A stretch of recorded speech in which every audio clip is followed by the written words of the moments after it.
Well, it's this time of year again where Bernina brings out all its new singing and dancing machines that everybody wants. The marketing and the money that's spent in this launch, or every launch that they do, is incredible.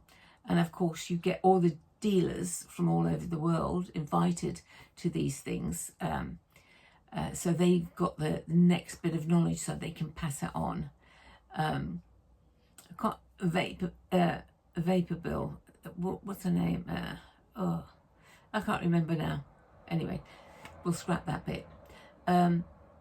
It's just that the push is incredible, and the need when you watch these, I want to buy, I want to get to that, I need that, that's what marketing is about. But this year they've got Liberty machines, so they've got the 495 and they've got a 580 for Liberty. One's obviously larger than the other. They are so pretty. They are so pretty. If I was in the market and I wasn't up to a pro machine, I would definitely be buying one of those machines. They are really nice. Because you have got to bear in mind, and so if anybody is on a 495 or sorry, on a 480, you can do everything more or less than you can do on a big machine. Only on a big machine, it has more bells and whistles. It has more things rather to help you out, or more things that you're not going to use. But the machine itself is wider, so it makes it easier for quilting and things like that. So there's no, when people start comparing themselves and that somebody's got like a 790 Pro and they've only got a 495, it makes them feel a little bit, oh, okay, I've got the lowest end machine. It's not about that when you sew. So do not go down that rabbit hole. It is not about that when you sew. When you sew, you might be wanting to be into quilting, you might want to be into embroidery, you might want to be into just making little craft things, purses and things like that. Dressmaking obviously is one of the big ones that you might want to do, and that you don't need a pro to do any of those. You don't need a big fancy machine to do any of those machines. That just gives you more scope to create, and most people don't need that scope. Your scope is, if you're into dressmaking, I want to make that dress. Well, if you want to make a dress and the complexity of a dress, you don't need a big machine at all. Not at all. You just need, I was on a Janome 6600 6600 and I had that for years. I did sewing, dressmaking, but as people know, and I've said things on the channel before, I started off in a tiny little machine, tiny little cheap. Well, it wasn't cheap at the time. It was £200, and at that time, that was a lot of money for a little machine. Now you can get the same machine for about 175. It's and that is 40 years on, so maybe more, might be a bit more, but still. That's the point. You don't need to have all the singing and dancing machines. But if I was going to buy a machine, I think the 495 is fabulous, and then obviously the 580 would be my next choice. But the actual Decar, or I think that's what you call, that they've put on the machine, which is Liberty. That is such a pretty machine. They are just beautiful machines to look at. Absolutely just beautiful machines. And if you had that in your dressing room, or bought it for a Christmas present for your daughter that's starting sewing or thing, they are just fabulous. And then they've also brought into the market the smaller overlockers for people who want to get into overlocking and don't need the great big one. They look pretty easy to use. There again, it's all about getting back into the market, and the machines are actually not as expensive as I thought. The price of the machines have actually come down. So I thought, that's weird. It's you know, I guess they can't keep on. Somebody in the market has got to say, stop. We can't keep on going up and up and up and up and up. The market, people aren't, it's going to be, you know, if they carry on doing it like that, you're going to have a small deposit for your house. Actually, you know, 20 grand would be a small deposit, and they're close to that with some of the machines and the add-ons that you would get. And that, so I think realistically, they are bringing the prices down. So they're starting again a base level and moving up, and somebody has to suffer for that. And so then they've, you know, even a long arm, you've got different things that have come out, and it's just on a world of its own. And the Ultra, yeah, the Ultra's meant to be replacing the 790 Pro. Are you having a laugh? The Pro has not been out all that long. What, 3 years? Something like that?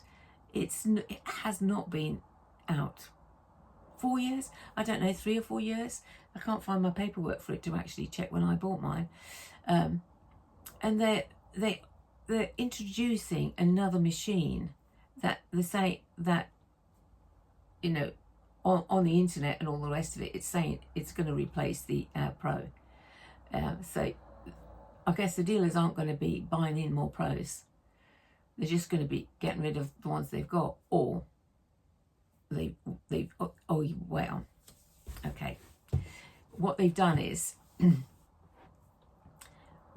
I paid, was it 3 years ago, 3.5 years ago, whenever it first came out, 8,100 for the Pro in the UK. Now they've brought the Ultra out for 7,100, but the Ultra has a whole load of, there's not that many stuff, to be honest, but there is some things that they have got. Let me just go through. This is not all the things they've got. This is just some of the things that they are actually saying, you know, when you have a look, right? So you've got, is that the right one? What's that one? Okay, the Ultra versus the Pro. So you've got the integrated stitch regulator. Yes, that's a great feature. Obviously, you've got a great feature there. So could that be integrated on a Pro? Probably not. You might have to take your machine away to have that put in. So I can understand. So they've thought, oh, that's a great feature. I'll bring out a different machine, because I can't do that on the Pro. But then you've got an automatic stitch plate recognition. Well, most true sewers would be checking their machine anyway. Yes, occasionally somebody, you know, you might break a needle by not putting the right plate on, by ignoring actually what the machine's telling you. But most of the time, it's not the plate that's the problem, it's the stitch width that's the problem, that, you know, you break a needle thing. So would I upgrade a machine because they've got plate recognition? No, I wouldn't do that. I mean, that is, but is it nice to have? Yeah, okay, it's nice to have. It's then they've got the jumbo stitch engine that you can get. Here's a jumbo stitch on the Pro, but what you can do with it now on the Ultra is totally different. It's like 500% increase you can do, and it's only beneficial for people who quilt, really, in my opinion, or to be, I guess, if you were a dressmaker and you wanted to do different stitches and things, an elaborate design dressmaker, maybe it would be okay for you. But it really is a quilting thing. And yes, I can understand why you would want that, because it would open up doors and create, because some people are really, really masters at quilting, absolutely masters at what they do. So you know, hats off to them. I'm not one of those people. And I wouldn't be bothered even to create stitches. That's not even in my thing. Yeah, definitely wouldn't be bothered to do that. So there's always features that you're going to get. Now, when you jump up from the 790 Plus to the Pro, there's quite a lot of features that you're jumping up to. And one of the main things is your embroidery machine is different. It's jumped up, so it's more advanced, that new embroidery machine that you get to go. So that's one of the differences, and there's a whole load of other differences on there. So it is worth having the jump up, but you can't jump up from a 790 Pro that you've bought at 8,100 or 8,095, and then buying an Ultra, which is actually £1,000 cheaper to buy. So the logic there is mind-blowing. That's crazy. You know, you wouldn't be getting rid of your Pro to get that. You'd just be throwing your money away. You don't downgrade your Pro at all. So it's so that's one thing. And they last year, oh wait on, I'm still getting it. And then you get your advanced placement on your app, that you get your 3-point placement. Now that definitely is, you know, an upgrade. You can, or that would be great if they did that. That would be great. And you've got on both machines, it's physical adjustments. There's something else. On one of the stitches that you would do, you can change this. This is for quilting, and so you can actually change your little stitch, your little design rows of stitches, and chop and thingy bob and drop them into your play. That feature itself, although most of it when you search the internet is not showing that feature, but I've seen it on the actual Ultra being done. And yeah, that is a 100% feature I would love to have. But last year, they brought to the market, this is Bernina, the Pro for all the other machines running down. But also you haven't got the big throat, you haven't got the 9mm stitch thing, but all the other features that you paid out for as a Pro, they've now given to update their selves. Bernina have now given all of those, so you're all a Pro and you've all got, now that is fantastic.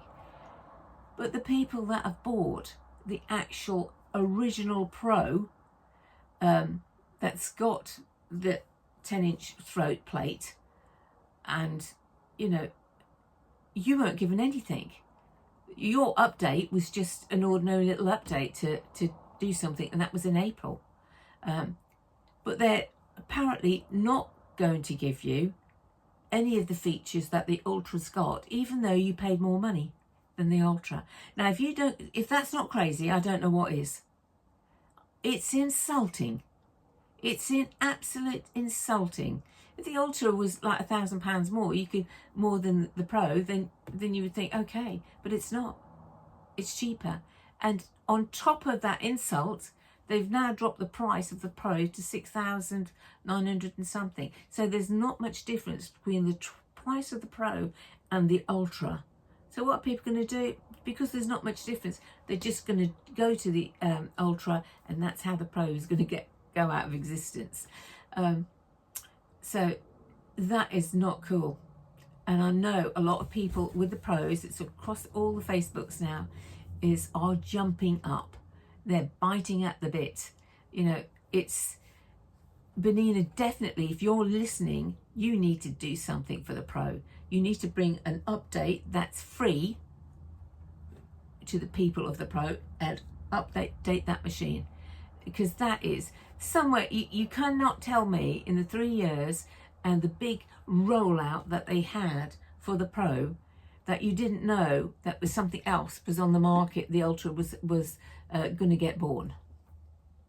Because that's not, they would be well behind the times. A lot of these things have to be well years in advance so you can roll it out, test and roll with it. I mean, I do like the Bernina machines. They are keeping them, you know, cost effective now for a lot of people to get a Bernina machine. because the market with the other machines, that's just going to blow. You know, 13,000, 14,000 for a sewing machine, and it's not even got any steel bits really in it, or some bits may be steel in it, but the cases are all plastic. And when saying that, these cases are plastic, all of these cases are plastic, but the actual mechanisms in a high quality steel, what they've got. So it is a more high quality machine inside a Bernina. That's why you like it, and that's why you have to oil it a lot. Some machines they call self-oiling. I mean, I can't remember. With my Janome, I very rarely oiled it, and it worked like a dream all the time. It very rarely you needed to oil it. It just worked like a dream all the time. But you won't get that with Bernina. You have to learn your Bernina machine. Some need more oil at the beginning. Once you get them at the beginning, it can be a brand new machine. It can be a bit sticky, a bit, it doesn't work. You hear lots of, because it needs more oil. It just needs oil. And if you're new to it, Bernina, you don't understand, but you do. Just oil it, until your machine settles in. And I assure you, for your machine to settle in, we are talking thousands of stitches. It has to be to the stage where my machine is now purring when you oil it, but you know when it oils. You don't even have to wait for it to come up to say you need to oil your machine, because it'll start making a slightly different noise. And you just, normally I oil on everything I do anyway. If I stop my machine, when I come back to it, I oil it. I do all of that. It's so I have no problems with it.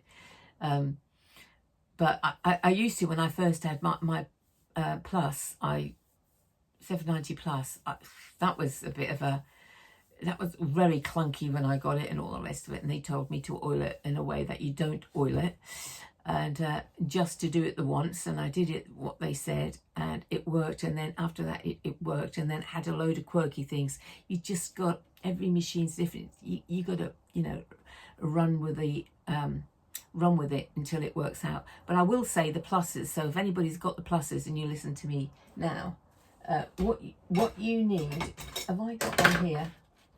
Sod's law, you never have one when you want one. Normally it's here, is it? Well, I'm going to use this at the moment, but it's not. You get the quilting clip, that's like this, right? But a quilting clip will have more of a big, it's just the ordinary quilting clip. Where have I got, wait on, I'm going to stop that. Wait on, bear with me a second, let me show you, otherwise you've got younger people that have no idea what I'm talking about. There we go. This is it.